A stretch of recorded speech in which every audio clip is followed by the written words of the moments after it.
लेकिन व्यक्ति के अंदर चंचलता होनी चाहिए, चतुरता नहीं होनी चाहिए। जहां चतुरता आई तो फिर चतुर व्यक्ति तो भगवान को भी नहीं छोड़ता। चतुरता में तो व्यक्ति फिर भगवान को भी नहीं छोड़ता है, भगवान को भी महाराज नापने के लिए दौड़ पड़ता है। ऐसे ही दो व्यक्ति भगवान की परीक्षा लेने के लिए निकले। एक संत महात्मा के पास में आए और संत जी के पास में आकर के कहा, बोले हमें लगता है कि आपके भगवान में अकल थोड़ी कम है। संत ने कहा, बोले आपको कम से कम ये तो लगता है कि अकल कम है, हमें तो लगता है कि है ही नहीं। दोनों ने कहा, बोले महाराज आप तो संत हो और संत होकर के ऐसी बात करते हो।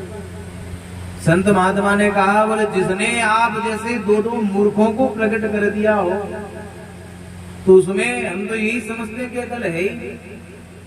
अब दोनों ने विचार किया, बोले हम इस बात को सत्य करेंगे, सिद्ध करके दिखाएंगे कि भगवान में अकल कम है। तो दोनों निकले भगवान की गलतियां ढूंढने के लिए। दोनों भगवान की गलती ढूंढने के लिए निकले कि भगवान ने सृष्टि की रचना करी, सृष्टि को बनाया, तो भगवान ने क्या क्या गलती करी। और जब भगवान की गलती ढूंढने के लिए निकले तो रास्ते में एक छप्पर दिखाई पड़ा और छप्पर के ऊपर एक कद्दू की बेल लगी हुई थी। उस कद्दू की बेल पर बड़ा विशाल कद्दू का फल लटका हुआ देखा। एक ने कहा, बोले देखो भगवान की पहली गलती, कितनी पतली सी बेल है और इतना बड़ा कद्दू का फल भगवान ने लगा दिया है। इतने बड़े बड़े वृक्ष हैं कि जिन पर छोटे छोटे से फल लगाते हैं भगवान, किसी बड़े वृक्ष पर इतने बड़े फल को लगा देते हैं। और जहाँ बड़े वृक्षों पर छोटे छोटे फल आते हैं वो छोटे छोटे फल इस बेल पर लगा देते हैं। बोले इससे पता चलता है कि भगवान में अकल कम है। तो पहली गलती भगवान की लिख ली।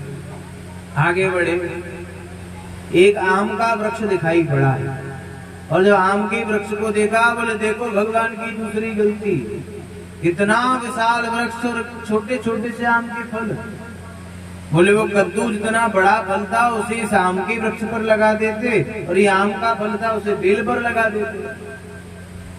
बोले भगवान की दूसरी गलती लिख लो। दो गलतियां भगवान की लिख ली।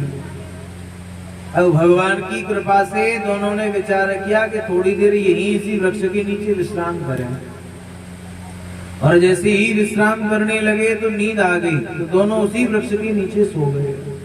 और जैसे ही सोए तो एक तोता आया और उस तोते ने आकर के एक आम का जो फल था उसकी डाली को काट दिया। और जैसे ही डाली को काटा वो फल आम का सीधे आकर के जो गलती ज्यादा ढूंढ रहा था उसकी नाक पर आकर के गिरा। और जैसे ही गिरा तुरंत मूर्छित हो गया।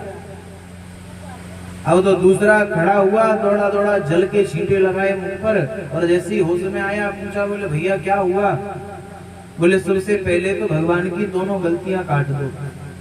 उसने कहा, बोले क्यों। बोले भगवान जो कहते हैं बढ़िया ही करते हैं।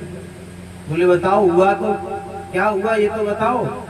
बोले अच्छा किया भगवान ने इस आम के वृक्ष पर ये छोटे छोटे फल लगाए हैं। ये आम का फल गिरा है तब तो मूर्छित हो गए।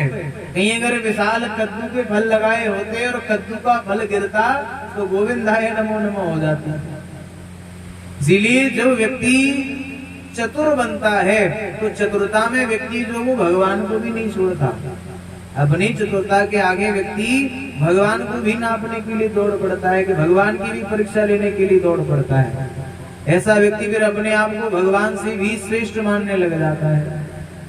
इसीलिए व्यक्ति को कभी भी चतुर नहीं होना चाहिए, व्यक्ति को चंचल होना चाहिए, निर्मल हृदय होना चाहिए। यही कृष्ण मार्ग है।